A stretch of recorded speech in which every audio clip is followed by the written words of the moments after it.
तब भगवान ने कहा, देखो नारी को कभी अपने पति का त्याग नहीं करना चाहिए, पति कैसा भी हो। पद्म पुराण की एक घटना भगवान ने सुनाई, एक घटना भगवान ने सुनाई। सुनो, एक स्त्री थी, उस स्त्री का विवाह हुआ, पति बहुत सुंदर था, विवाह हुआ।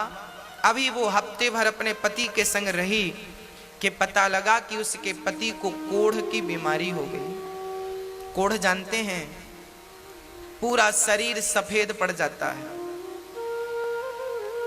दो प्रकार का कोढ़ होता है, एक कोढ़ वो जो शरीर को सफेद कर देता है, एक कोढ़ वो होता है जो पूरे शरीर में चमड़ी को गला गला करके गिराता है और मावाद बन जाती है, पूरे शरीर में दुर्गंध निकलती है पूरे शरीर से। एक पत्नी थी, शादी के अभी केवल 1 सप्ताह हुए थे, खबर लगी कि पति को कोढ़ की बीमारी है, पूरा शरीर अब कोढ़ की गिरफ्त में आने लगा है, पूरे शरीर से दुर्गंध निकलती है, मावाद बहने लगी, कोई देखे तो उसे घिन आती है। ऐसा शरीर उसके पति का हो गया। पर धन्य थी वो स्त्री कि अपने पति की ऐसे शरीर, ऐसी दुर्गति होने पर भी वो अपने पति से प्रेम करती और अपने पति की सेवा करके अपना पत्नी धर्म निभाती। वो स्त्री अपने पति की सेवा करती, कपड़े से शरीर को पोंछती और पति का बहुत ख्याल रखती। कोई और स्त्री होती शायद तो इस अवस्था में, शादी के अभी 1 सप्ताह हुए थे, इतने जल्दी कौन किसे स्वीकार करता है। पर उस नारी ने अपने अंदर के पतिव्रता को मरने नहीं दिया और उसने पति की सेवा की। बहुत लंबा समय बीत गया, शादी के 15 साल बीत गए। 15 वर्ष बाद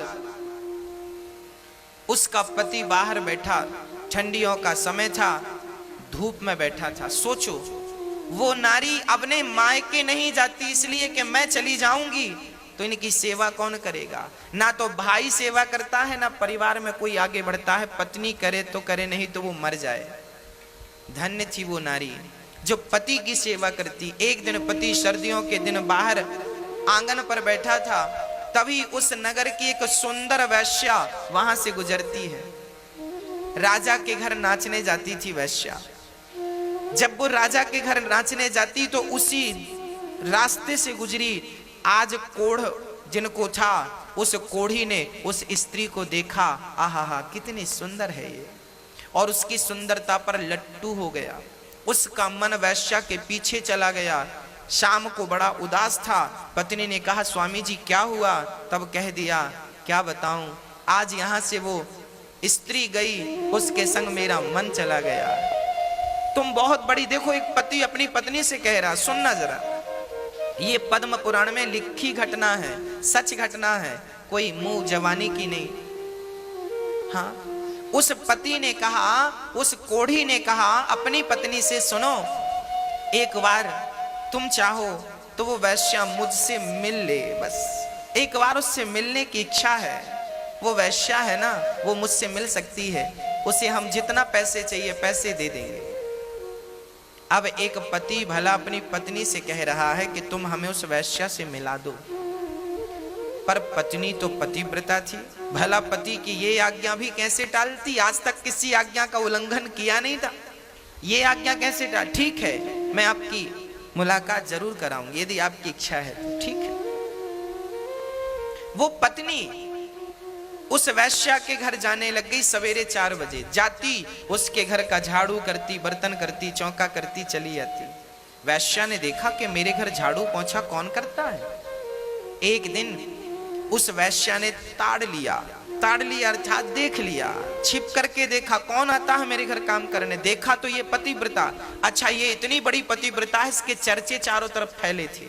लोग जानते थे कि फलाने की पत्नी बड़ी पतिव्रता है, पति को कोढ़ है, फिर भी वो सेवा करती है, घृणा नहीं करती, नफरत नहीं करती, उसे घिन नहीं आती। वैश्या चरणों में गिर पड़ी, देवी तुम इतनी बड़ी पतिव्रता हो, मेरे घर झाड़ू लगाओगी, पोंछा करोगी, तो मैं तो वैसे ही वैश्या हूं, मुझे नरक में भी शायद जगह ना मिले, तुम इतनी बड़ी पतिव्रता मेरे घर झाड़ू क्यों लगा रही हो, बताइए। तब वैश्या से कहा पतिव्रता स्त्री ने, देखो देवी, मेरे पति का मन तुम पे आ गया है, तुम मेरे पति को एक बार मिल लो और उनकी इच्छाओं को पूरा कर दो।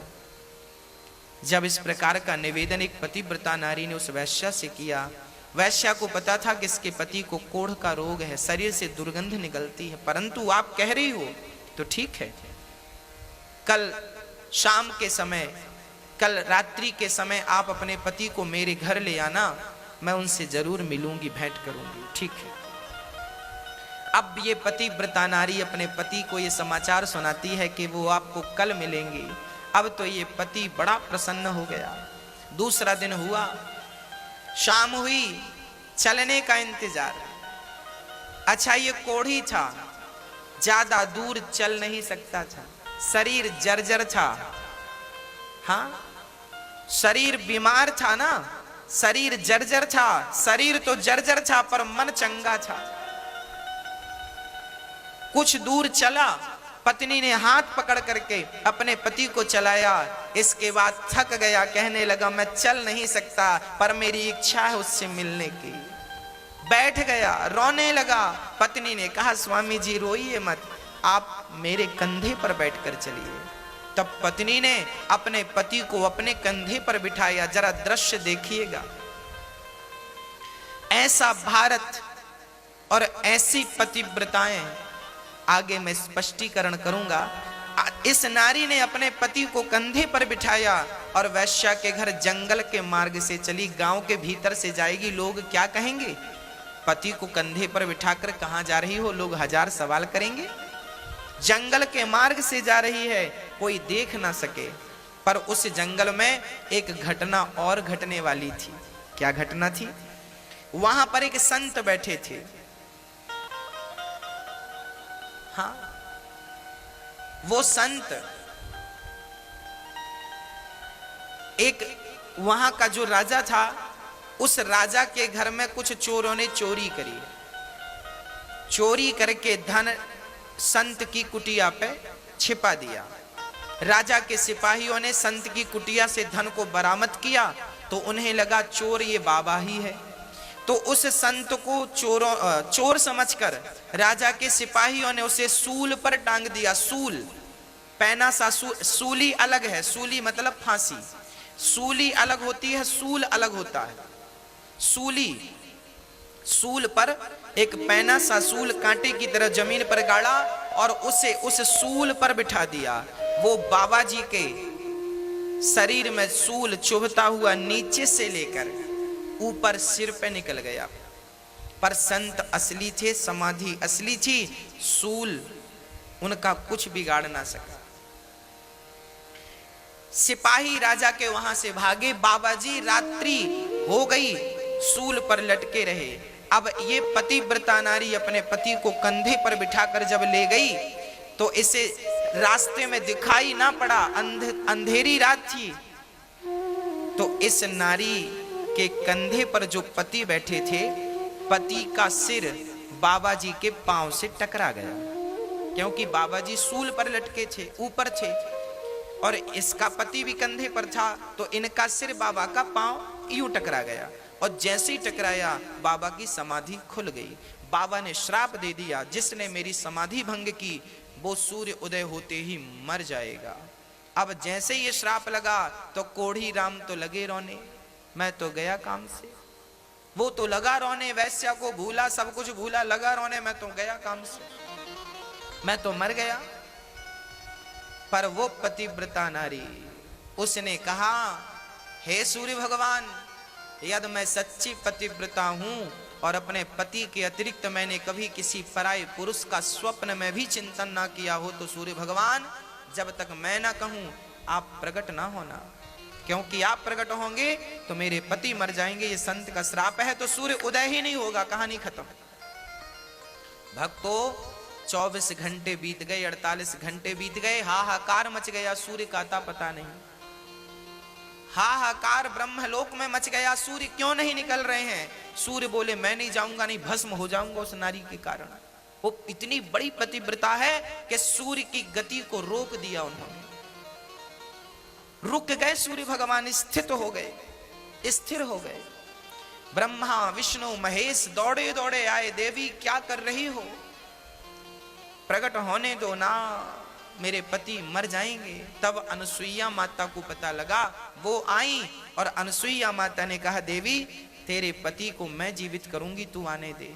सूर्य भगवान को जब आने दिया, सूर्य उदय हुआ, श्राप के कारण पहली किरण पड़ते ही उसके पति मर गए। तब अनसुईया ने कहा कि हे प्रभु, यदि मैं अनसुईया सच्ची पतिव्रता हूं तो इसका मरा हुआ पति जीवित हो जाए। कहकर जल छोड़ा, परिणाम क्या हुआ, मरा हुआ पति जीवित हो गया, कोढ़ का रोग था वो समाप्त हो गया और सुंदर सा पुरुष खड़ा हो गया। विमान आया, दोनों शरीर सहित भगवान के निज धाम को चले गए। एक पत्नी चाहे तो पति कैसा भी हो, उस पति का भी कल्याण कर सकती है। हाँ? अब यहां कई बार ये प्रश्न लोग करते हैं कि गुरुजी, खासकर हमारी माताएं ये प्रश्न करती हैं कि गुरुजी हम तो बहुत अच्छी हैं, हम तो पति को भगवान मानती भी हैं और वास्तविक में स्त्रियां मानती भी हैं बहुत सारी, पर हमारा पति ही अच्छा नहीं है तो क्या करें। मैंने ये कथा आपको इसलिए ही तो सुनाई कि आवश्यक नहीं है कि आपका पति अच्छा हो। ये इसका पति कौन सा अच्छा था, ये वैश्या की डिमांड कर रहा है, ये अच्छा है। आपका तो शायद इतना गंदा भी नहीं होगा कि आप इससे कहे कि मुझे वैश्या के घर छोड़ दो। तो ऐसे घटिया पति थे इनके, पर ये पतिव्रता थी। देखो मेरी माँ, आप अच्छी हो, आप सही मार्ग पर हो, जमाना गलत है तो रहने दीजिए, आप सही मार्ग पर रहिए, आप सही हैं तो ठीक है, जमाना गलत है तो क्या हम भी गलत हो जाएं उनके साथ ना। यदि बिच्छू अपना डंक मारने का धर्म नहीं छोड़ती, यदि वो अपना धर्म नहीं छोड़ती, तो हम इंसानों को अपना धर्म नहीं छोड़ना चाहिए। स्त्री का धर्म है पति की सेवा करना और पुरुष का धर्म है कि नारी का सम्मान करे। ये पुरुषों का धर्म बोल रहा हूं। यत्र नार्यस्तु पूज्यन्ते रमन्ते तत्र देवता तत्रैतास्तु न पूज्यन्ते सर्वास्तत्र फलाक्रिया। जिस घर में नारी का सम्मान आदर होता है, उस घर में देवी देवताओं का, लक्ष्मी का वास होता है। जिस घर में नारी का सम्मान नहीं होता, उस घर में बहुत ज्यादा बाधाएं होती हैं, उत्पन्न होती हैं, समस्याएं होती हैं, अशांति बनी रहती है।